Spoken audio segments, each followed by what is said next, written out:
सहूलियत के लिए काम किया जा रहा है ताकि आपके नाम से खाता खुल सके, आप ज़मीन को बेच सके, खरीद सके, इससे परेशानियां नहीं होगी, झगड़े कम हो जाएंगे, झगड़े कम होंगे। तो ये सारे जो है आपके बेनिफिट्स हो रहे हैं, और आप सबको बढ़ चढ़ के हिस्सा। बाद में जो ज़मीन की खरीद बिक्री होगी उसका आधार भी यही विशेष सर्वेक्षण बनेगा आने वाले समय में। हाँ, आने वाले समय में विशेष सर्वेक्षण के द्वारा जो खतियान तैयार होगा, रिकॉर्ड ऑफ राइट तैयार होगा और उसके आधार पर जो नक्शा बनेगा वही उसी आधार पर आगे ज़मीन का खरीद बिक्री या हस्तांतरण जो है वो होना है। तो यह आवश्यक है कि आपके नाम से जो अभी कब्जे में ज़मीन है, स्वामित्व में ज़मीन है, उसका खतियान तैयार हो जाएगा, नक्शा तैयार हो जाए, तभी आप उसको, चूँकि आगे अगर रजिस्ट्री होगा तो उसमें विशेष सर्वेक्षण का भी जो है सो खाता खेसरा लिखना अनिवार्य हो जाएगा। जब जिस दिन सरकार अधिसूचना जारी करेगी, जो माना इस मौजे का खतियान अंतिम रूप से तैयार हो गया है, उसके बाद तो फिर इसी के आधार पर आगे की कार्रवाई होगी। तो यह ज़रूरी है कि जो रैयत हैं या जो भूधारी हैं वो अपना खाता खेसरा रकबा इत्यादि की पूरी जानकारी रख करके, जो प्रपत्र 2 है विभाग का निदेशालय का जो आधिकारिक वेबसाइट है उस पर वो अपना वो जो ब्यौरा अंकित करें, अपलोड कर दें। तो इससे क्या है ना कि वो उनका ब्यौरा संरक्षित रहेगा और उसके आधार पर हमारे जो अमीन होंगे उस राजस्व गांव में वो जाएंगे, उस हिसाब से पूछेंगे, उस दखल का देखेंगे और खाता निर्माण की नहीं, खाता वो नहीं खोलेंगे। अच्छा। खाता निर्माण की कार्रवाई शुरू होगी उसके आधार पर होगी। अगर आप वो नहीं डालेंगे, प्रपत्र 2 अगर नहीं अपलोड करेंगे, प्रपत्र 2 हमारे शिविर में अगर आप नहीं जमा करते हैं, तो क्या होगा कि फिर वो जानकारी के में कुछ गलती कर सकते हैं। जो अगर स्थल पर जाते हैं तो अगर चौहदीदार उसको गलत सूचना देंगे तो उसको तो नुकसान आप ही को होगा। तो ये चीज़ को ध्यान देना ज़रूरी है कि आप इस बीच में जो भी आपका कागजात है उसको संग्रह करके, कलेक्ट करके, उस आधार पर प्रपत्र 2 आप भरें और उसको अपलोड करें। तो ये बात तो हम आपके माध्यम से उन लोगों को कहना चाहेंगे कि जितना अधिक से अधिक अपने स्वघोषणा उसको बोलते हैं, स्वघोषणा के माध्यम से प्रपत्र 2 कहलाता है, उसको वो अपलोड करें। वो स्वघोषणा बहुत सिंपल है, सरल है। इसमें आप जो प्रपत्र है उसको देखिए, वो स्वस्पष्ट है। जैसे वो स्वघोषणा है ना, वो स्वतः स्पष्ट है। जैसे आपका नाम क्या है, आपका रैयत का नाम प्रपत्र 2 इसको कहते हैं। राजस्व ग्राम, कौन से राजस्व ग्राम में आपकी ज़मीन है, उसका थाना नंबर क्या है, हल्का नंबर क्या हो सकता है। हल्का नंबर की जानकारी नहीं हो, आपको छोड़ सकते हैं, उसको आप छोड़ दीजिए। अगर जानकारी है, अपने मतलब अंचल के जो कर्मचारी हैं अगर उनसे जानकारी ले सकते हैं तो आप दे सकते हैं उसमें। तो इन सारे बातों को भरने में कोई बहुत कठिनाई नहीं है। और अगर कोई कठिनाई है तो फिर हमारे अमीन हैं, उनसे संपर्क करिए। हमारे शिविर में राजस्व के जो सहायक राजस्व अधिकारी है या फिर हमारे कानूनगो हैं, सहायक बंदोबस्त पदाधिकारी है, वो बताएंगे आपको। ऐसा नहीं है, वो सारी सब कोई मदद करेगा आपको, मतलब सब कोई आपको सपोर्ट करेगा। ऐसा नहीं कि ऑफिसर आपको सपोर्ट नहीं करने वाले हैं, सब कोई सपोर्ट करेगा आपको। तो आप लोग बढ़ चढ़ के हिस्सा लीजिए इसमें। तो प्रपत्र 2 देने से क्या है कि आपका जो अपने स्तर से आप जो घोषणा करने जा रहे हैं कि हमारा ये ज़मीन है, वो संरक्षित हो जाएगा। उसके आधार पर आगे की जाँच की कार्रवाई होगी, दखल देखा जाएगा। तो मान लीजिए एक आम आदमी है जिसको सर्वे कराना है अभी, तो उनको कम से कम क्या क्या डॉक्यूमेंट की व्यवस्था करना पड़ेगा, यानी कि क्या क्या दस्तावेज होना चाहिए और कौन सा फॉर्म किस व्यक्ति को भरना है? यानी कि बहुत सारा फॉर्म है, 1 से लेकर 20 तक शायद है।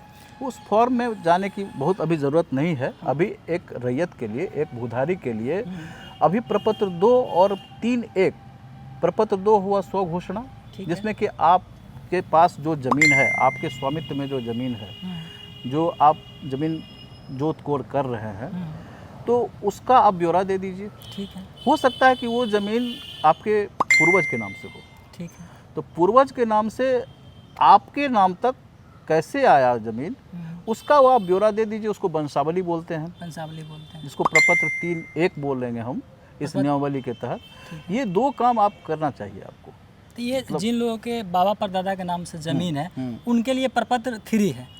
हाँ, 2 भी है, 2 और 3(1) दोनों है। मतलब स्वघोषणा पत्र के साथ वंशावली भी देना है। आप लगाइए, लगाना चाहिए, लगाना हो। और दस्तावेज में क्या क्या मिनिमम देना पड़ेगा जिनको? दस्तावेज में आप जो ज़मीन का प्लॉट नंबर लिख रहे हैं, वो ज़मीन आपको कैसे हासिल है। किसी भी व्यक्ति को कोई ज़मीन कैसे हासिल होता है, या तो परदादा के नाम से हो, या तो उसकी खतियानी ज़मीन है, खतियानी ज़मीन का वो वारिस है, या खरीदा हो, या खरीदा हो, या उसको सरकार के द्वारा पर्चा मिला हो या दान में मिला हो किसी से। या दान में मिला हो, ये कागजात आपका जिस तरीके से आपने उस ज़मीन को हासिल किया है उसका आप ब्यौरा लिखेंगे, यही तो देना है। वो अगर कागज़ है वो आप अपलोड करेंगे उसके साथ में संलग्न इसके साथ क्या क्या है, जैसे आधार कार्ड हो गया, वो देखिए, हाँ ठीक बात है।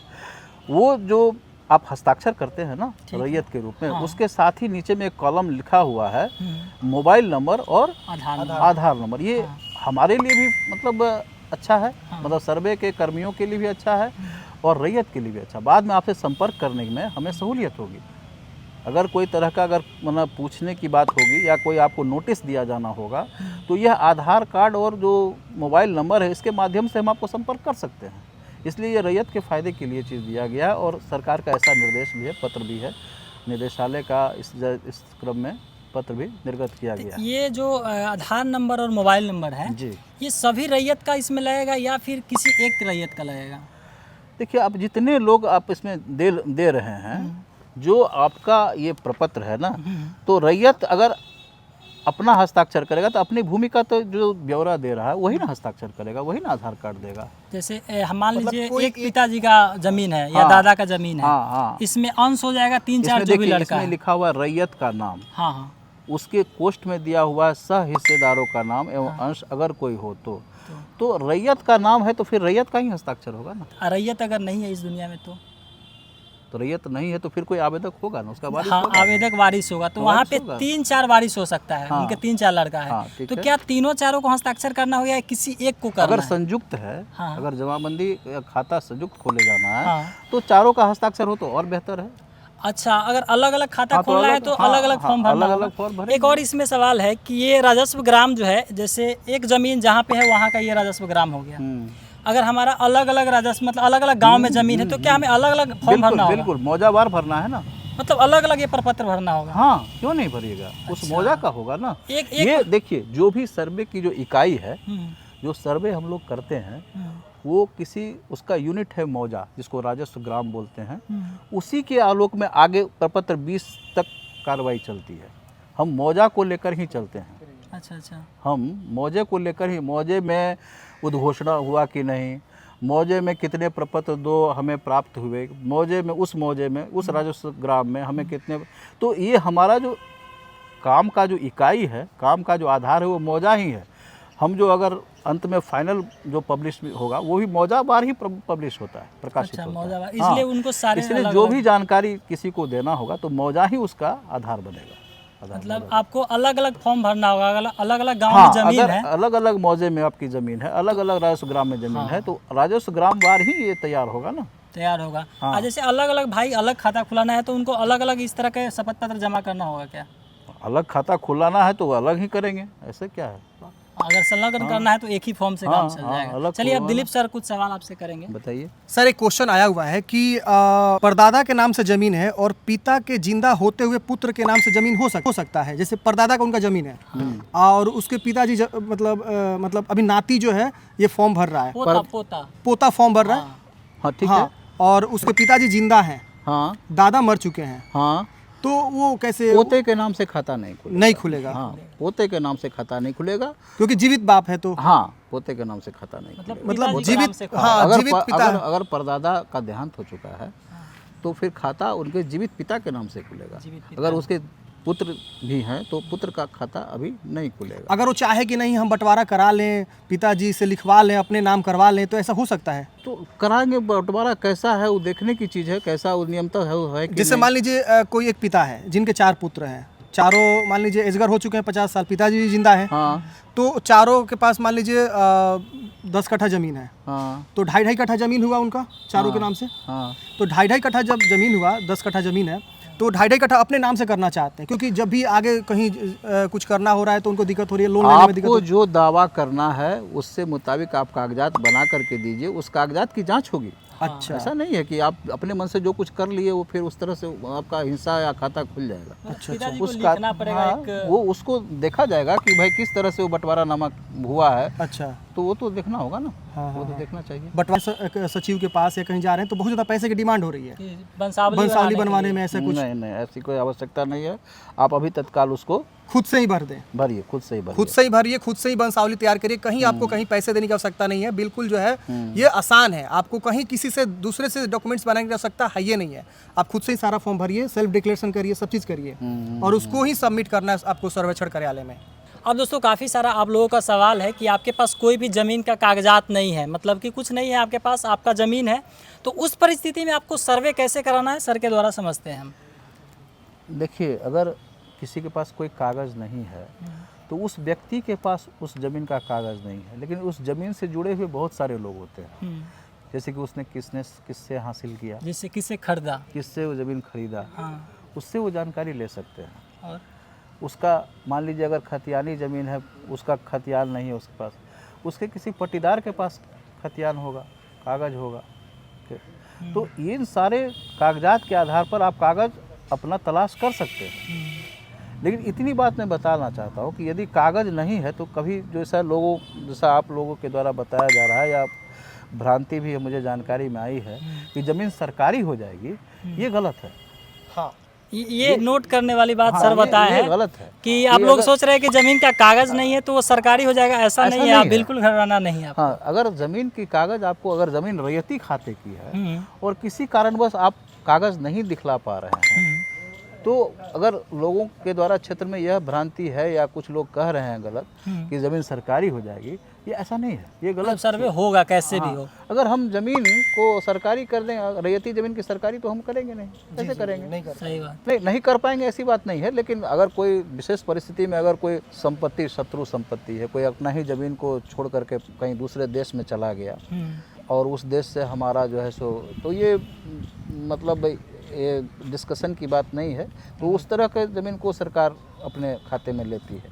लेकिन इसलिए कि वो ज़मीन का कागज़ वो नहीं दिखा पा रहा है और ज़मीन ये पता है कि वो खतियानी रैयती है, तो उसको सरकारी नहीं किया जाएगा। ऐसा अगर सोच है तो वो गलत है। सरकारी करने का एक प्रक्रिया होती है, उसको सरकार के नाम से खाता नहीं खोला जाएगा। सरकार के नाम से खाता उसी ज़मीन का खोला जाएगा जो सरकार की है। सरकारी सरकारी जमीन पे वो मतलब अपना चाहे उस सरकारी ज़मीन पर किसी ने गलत रूप से कब्जा कर रखा हो, अतिक्रमण कर रखा हो या मतलब जबरिया दखल किए हुए हो, तो अगर वो कोई व्यक्ति सोचता है कि हम उसका अपने नाम से खाता खुलवा लेंगे, तो वो गलत है, वो नहीं हो पाएगा, है ना, उस चीज़ को। लेकिन अगर सरकार के नाम से ज़मीन है या सरकारी उपयोग की ज़मीन है तो उसका खाता सरकार के नाम से खुलेगा। लेकिन रैयती खाते की ज़मीन है तो उसका खाता सरकार के नाम से, तब तो फिर मतलब सर्वे का उद्देश्य ही विफल हो जाएगा। ऐसा नहीं होगा, ऐसा नहीं कर कुछ लोग को देखते हैं उनके पास कुछ सरकारी ज़मीन है, उनके जोत में भी है, मतलब वो उस पर खेती बाड़ी कर रहे हैं, तो इस बार क्या होगा, वो जो जोत रहे हैं उनका ज़मीन छीन लिया जाएगा या सर्वे कैसे होगा? ये छीनना और मतलब उसको डिस्पोजेस करना अभी सर्वे अमले का काम नहीं है। नहीं। हमारे सर्वे का जो ऑपरेशन का जो मतलब आउटपुट है वो क्या है, सर्वे को हम जो शुरू किए हैं उसका जो आउटपुट है, उसका जो अंत परिणाम है वो क्या है कि खाता खोलना ज़मीन का सही चौहद्दी निर्धारित नहीं, चौहद्दी तो उस ज़मीन का खाता खोलना जिसकी वो ज़मीन है, अच्छा, वर्तमान मालिक जिसका वो विधिक रूप से स्वामित्व हाँ, उसका खाता खोलना है, हाँ, उसका खाता खोलना। तो दूसरा उस खाता उस खेसरा का नक्शा तैयार करना। यही दो एंड प्रोडक्ट है, एंड प्रोडक्ट कहिए या आउटपुट कहिए या अंतिम हम लोगों का जो मतलब मकसद परिश्रम का परिणाम होगा। इस परिश्रम का सदप्रयास का जो परिणाम होगा वह है कि खाता तैयार करना। खाता तैयार करने का मतलब खतियान तैयार करना। खाते का ही प्लूरल खतियान कहलाता है। उस खेत के प्रेजेंट मालिक हैं। हाँ, फिलहाल जो रैयत नाम से खाता खोलना और उस खाते से संबंधित, उस मौजा से संबंधित जिसका कि नक्शा तैयार करना। उस मौजा जो कि फाइनल हो जाता है उसका नक्शा बनाना। और उस जैसे पहले भी सर्वे हुआ है तो यही प्रोडक्ट था उसका। The product of survey is to prepare khatian and map of the village which has been finally published. उसको तैयार करते हैं हम लोग। मतलब फिलहाल तो यही बात है। लेकिन ये प्रक्रिया इतनी मतलब कॉम्प्लेक्स है और इतनी मतलब जटिल कहा जाए कि इसमें ऐसे कोई हम मतलब सरकारी कर्मी इसको सीधे नहीं खोल सकता जब तक आप रैयत के रूप में आप हमें सहयोग नहीं करेंगे, है ना। तो इसमें रैयत का इंटरेस्ट है कि सही सही ढंग से अपनी सूचना दे, अपने दखल को सही बतावे, अपने खेत अभी जैसे अगर अपना जो खेत उसका है, जो ज़मीन है, उसका आड़ मेर को पूरी तरह से डिस्टिंग्विश कर ले, सही से करके रखें। हाँ उसको चिन्हित कर ले, ताकि सर्वे कर्मी जब जाए तो उसको Physically पता जब जाए चले कि ये आड़ मेड़ जो है वो मतलब सुगोचर उन्हें लगे, दिखने में स्पष्ट लगे। इसलिए इसके लिए कहा जाता है पहले ही जो उद्घोषणा के माध्यम से हम यही सूचना देते हैं। आम सूचना जो है उद्घोषणा का, किसी ग्राम में सर्वे शुरू होने से पहले हम उद्घोषणा करते हैं कि हम इस ग्राम में सर्वे की कार्रवाई शुरू करने जा रहे हैं। तो शुरू करने जा रहे हैं तो फिर क्या करना है आपको, हम तो करने जा रहे हैं तो रैयत को ये करना है। उसमें बताया जाता है कि आपके जो भूमि है, आपकी जो ज़मीन है, उसके चारों कोनों पर आप मेड़ दे दें, मोड़ दिखा दें, ताकि जो लोग जाएं तो उन्हें अमीन हमारे जाएं तो उनको पता चल सके कि ये प्लॉट अपने आप में एक प्लॉट है मेड़ से हाँ। तो एक ये रैयत को करना चाहिए।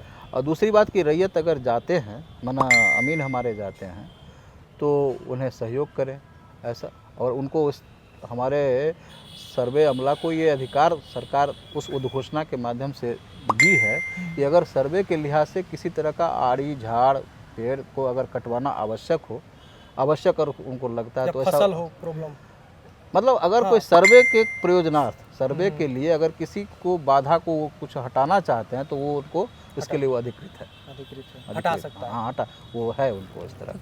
तो ऐसे तो ये है, लेकिन जब तक आप सहयोग नहीं करिएगा तो फिर वैसे तो होगा नहीं। तो 2-3 चीज़ें हम इसके माध्यम से अपील करना चाहते हैं कि आप अपना स्वघोषणा दें, ज़मीन का वंशावली अपलोड करें। हमारे अमीन जब क्षेत्र में जाते हैं तो उन्हें मदद करें, सहयोग करें, क्योंकि वो अमीन जो है वो आपके ज़िला के भी नहीं है और